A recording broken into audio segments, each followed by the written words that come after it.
मैं आपको सुनाने जा रहा हूं अपनी मंडली की सदस्य प्रदीपिका सारस्वत की लिखी कहानी निक्की। ढलती जून की एक खुशनुमा रात थी। वो करीब 9 बजे होंगे। हवा में ठंडक थी। शायद कहीं नज़दीक ही बारिश हुई थी। मैं लॉन में अपनी आराम कुर्सी पर अधलेटा सा बैठा आयशा को कहानी सुना रहा था। मेरे पांव पर लेटी आयशा कहानी के किरदारों से तारुफ में मसरूफ थी। राजकुमारी के भी दोस्त होते हैं क्या पापा? वो तो पैलेस में रहती है, आयशा ने आदतन सवाल पूछा। मजाल है कि वो बिना सवाल पूछे कहानी को 1 इंच भी आगे बढ़ जाने दे। मैं उसके मासूम सवाल का जवाब देने को ही था कि फ़ोन की घंटी बज उठी। फ़ोन घर के अंदर था।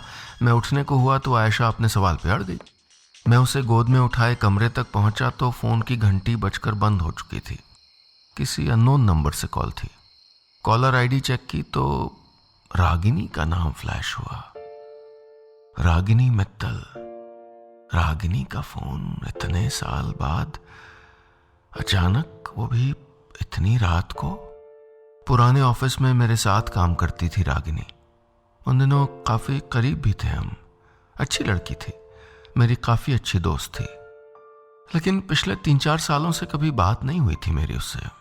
4 साल पहले मैंने अपने होम डिस्ट्रिक्ट में ट्रांसफ़र ले लिया था। कुछ दिन हमारी फ़ोन पे बात होती थी, फिर उसकी शादी के बाद ये सिलसिला भी टूट गया था।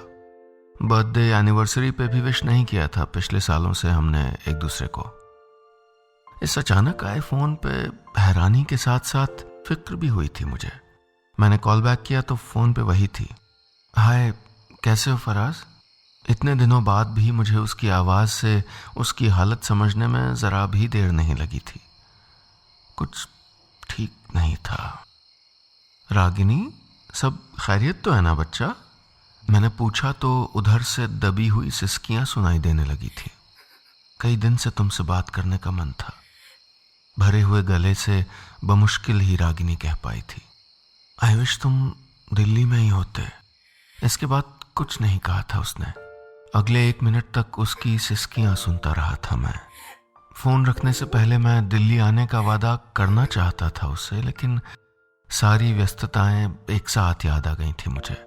नहीं कह पाया था कि फिक्र मत कर, मैं आ रहा हूं। 4 साल बाद फ़ोन करके रो देने भर से कोई मीलों दूर से मिलने चला आए। इतनी मासूम कहाँ है ये दुनिया। उस रात नींद नहीं आई थी मुझे। सोचता रहा था जिंदगी के उन पलों के बारे में जब हम लोगों से घिरे होकर भी बेहद अकेले पड़ जाते हैं, और तब कितनी ज़रूरत महसूस होती है किसी ऐसे शख्स की जो सर्द अंधेरे के उन मुश्किल पलों में बिना कोई सवाल किए बस आपका हाथ थाम सके, जो आपके आंसुओं को अपने दामन में जज्ब हो जाने दे, जो आपको महसूस करा सके कि आज भी आपकी दुनिया में रोशनी की उम्मीद बाकी है। उस रात निक्की बहुत याद आई थी मुझे। वो हर लम्हा मेरी आंखों के सामने फिल्म की रील की तरह गुजरने लगा था जो मैंने उसके साथ बिताया था। रागिनी की बेचैन और उदास आवाज़ मुझे अपने अतीत के अंधेरे दिनों तक खींच ले गई थी, और मैं शुक्रगुजार महसूस कर रहा था उस लम्हे का जिसने निक्की को मेरी ज़िंदगी में लाकर मुझे मेरे अकेलेपन के अंधेरे के हाथों ख़त्म होने से बचा लिया था। मेरे ख्यालों से पूरी तरह बेखबर नींद के आगोश में खोई आयशा के चेहरे पर मासूम सी मुस्कान थी। मैंने सुकून से उसकी ओर देखा और मुस्कुरा के आंखें बंद कर ली। आयशा के चेहरे में मुझे निक्की की परछाई नजर आई थी। निक्की उन दिनों मेरे साथ न होती तो शायद आज आयशा मेरे पास यूं सुकून से नहीं सो रही होती। मुझे याद आ रहा था वो भी एक ऐसी ही रात थी जब एक अनजान नंबर से फ़ोन आया था मेरे पास और मेरी ज़िंदगी बिखरने से बच गई थी। उसी महीने मेरे और नताशा के तलाक की कार्यवाही पूरी हुई थी। आयशा की कस्टडी उसने खुद छोड़ दी थी। नया घर बसाने से पहले सारी पुरानी जिम्मेदारियों से निजात पा लेना चाहती थी वो। उसके जाने से मेरी दुनिया में जो अंधेरा हुआ था सो तो था ही, पर 2 साल की बच्ची माँ से दूरी बर्दाश्त नहीं कर पाई थी। बीमार पड़ गई थी आयशा। उन्हीं दिनों प्रमोशन के साथ वापस हैदराबाद शिफ्ट हुआ था मैं। घर में नानी के सहारे पलती बीमार बेटी, बीवी से 7 साल का रिश्ता टूट जाने का गम, नए दफ्तर को संभालने का सरदर्द और ये जानलेवा अकेलापन। हर सांस के साथ लगता था जैसे हवा में ऑक्सीजन कम होती जा रही है और मैं किरच किरच मर रहा हूं, बिखर रहा हूं।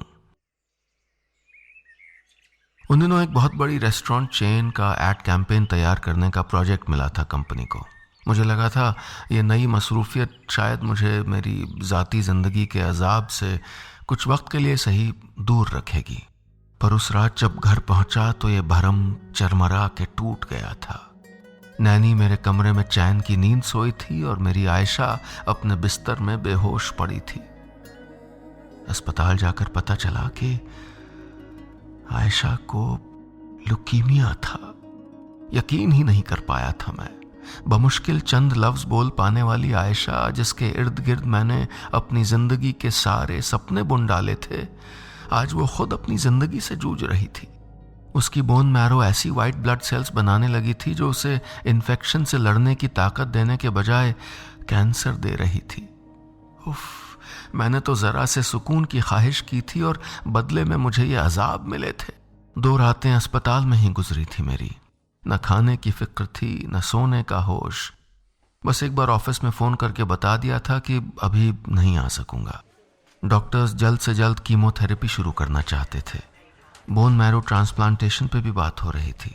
इन सारे टेक्निकल शब्दों को तीखी सुइयों सा अपने जहन में महसूस करता हुआ मैं थक कर आईसीयू के सामने पड़ी बेंच पे आके बैठा ही था कि मेरा फ़ोन बजा। पिछले 2 दिन में कई बार मेरा फ़ोन बजा था, पर मैं इस हालत में ही कहाँ था कि किसी से कुछ बात कर पाता। ज़्यादातर फ़ोन ऑफिस और क्लाइंट्स के ही थे। मैंने किसी से बात नहीं की थी इन 2 दिनों में। इस बार फ़ोन एक अननोन नंबर से था। इस तरह के फ़ोन अवॉइड करने की आदत के बावजूद न जाने क्यों वो फ़ोन उठा लिया था मैंने। Hi sir, how are you? I am Nikki Bhatia, a new intern in your office. Is this a good time to speak to you? हालात ऐसे थे कि इस सवाल पर मुझे गुस्सा आ जाना चाहिए था, मगर मैं इतना बिखरा हुआ महसूस कर रहा था कि नाराज़ भी नहीं हो सका। बोलो निकी, बस इतना ही कहा था मैंने।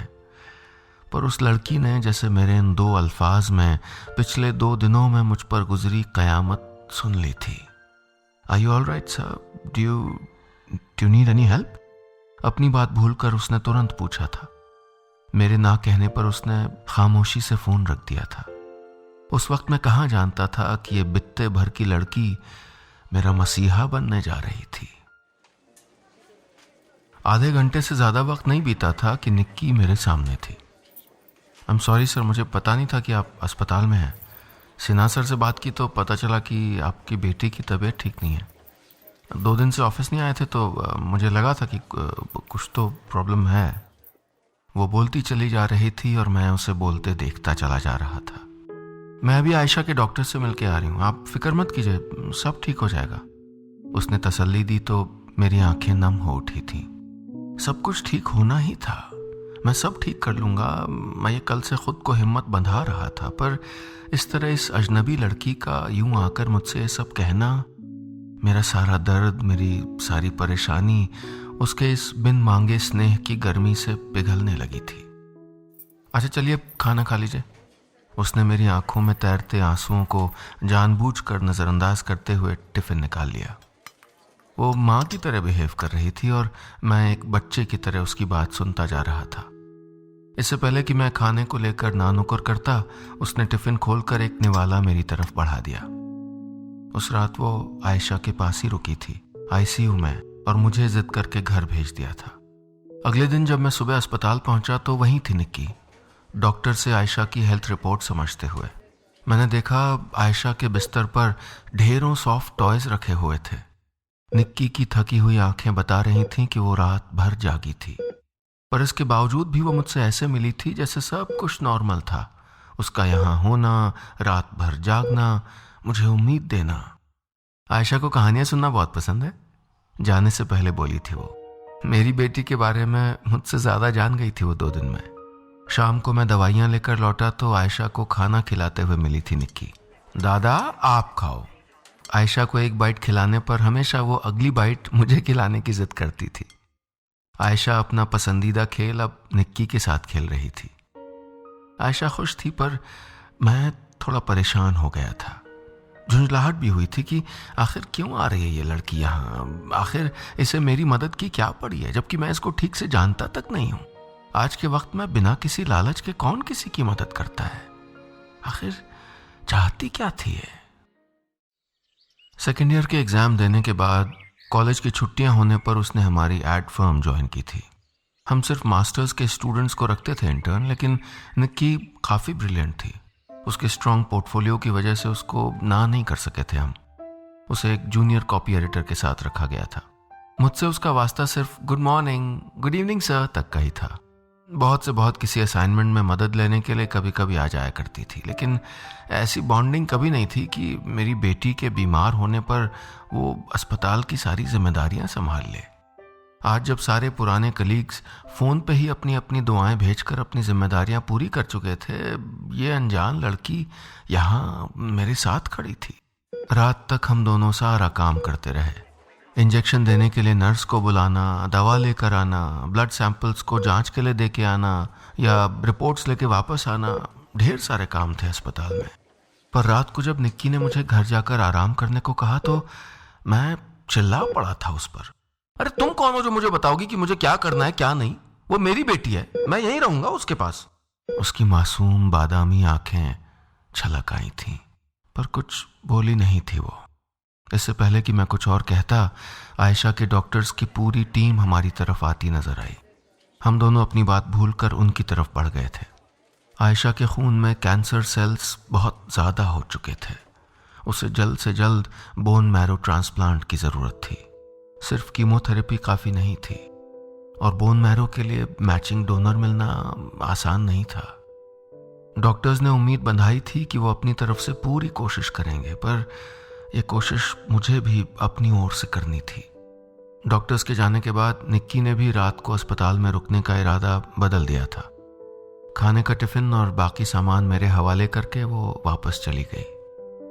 कभी न कभी हम सबको किसी न किसी की बहुत ज़रूरत होती है सर, और अभी आपको यहाँ मेरी ज़रूरत है। हमेशा मुस्कुराती रहने वाली वो चुलबुली सी लड़की जाने से पहले बड़ी संजीदगी और साफ गोई से अपनी बात कह गई थी। उसके जाने के बाद घंटों में थका हुआ सा आयशा के सराहने बैठे सोचता रहा कि कल क्या होगा, कैसे सब कुछ ठीक होगा। आयशा सो गई थी और उसकी बंद आंखें मुझे हर तरफ बस अंधेरा दिखा रही थीं। पर न जाने क्यों कहीं न कहीं दिल कह उठता था कि सब ठीक हो जाएगा, कुछ वैसे ही जैसे निक्की कहकर गई थी। न जाने क्यों लगने लगा था कि जैसे वो साथ है तो सब ठीक हो जाएगा। और फिर निक्की ने वाकई सब ठीक कर दिया था। डॉक्टर्स तो आयशा के लिए मैचिंग डोनर नहीं ला सके थे, लेकिन सोशल मीडिया पर सेव आयशा कैंपेन चलाकर निक्की ने आयशा को सचमुच बचा लिया था।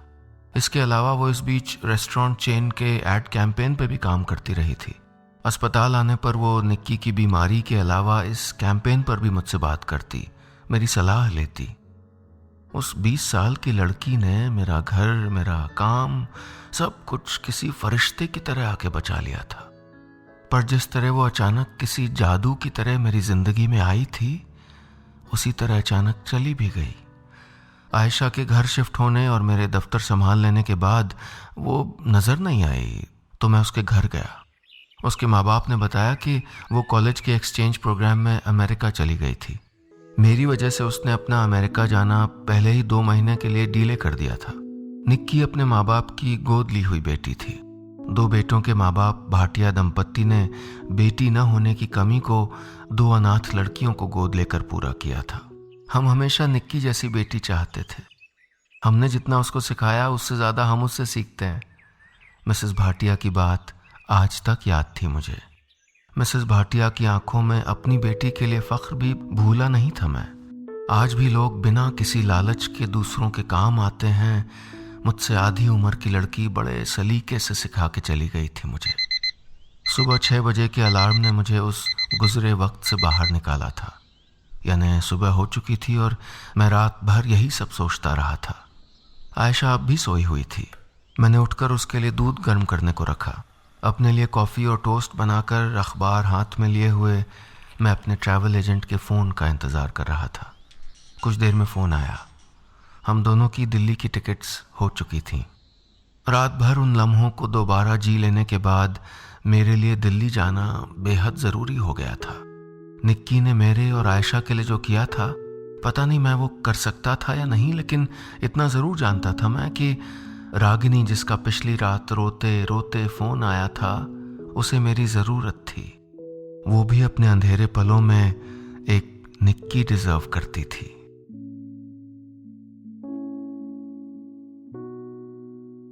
बस इतनी सी थी ये कहानी।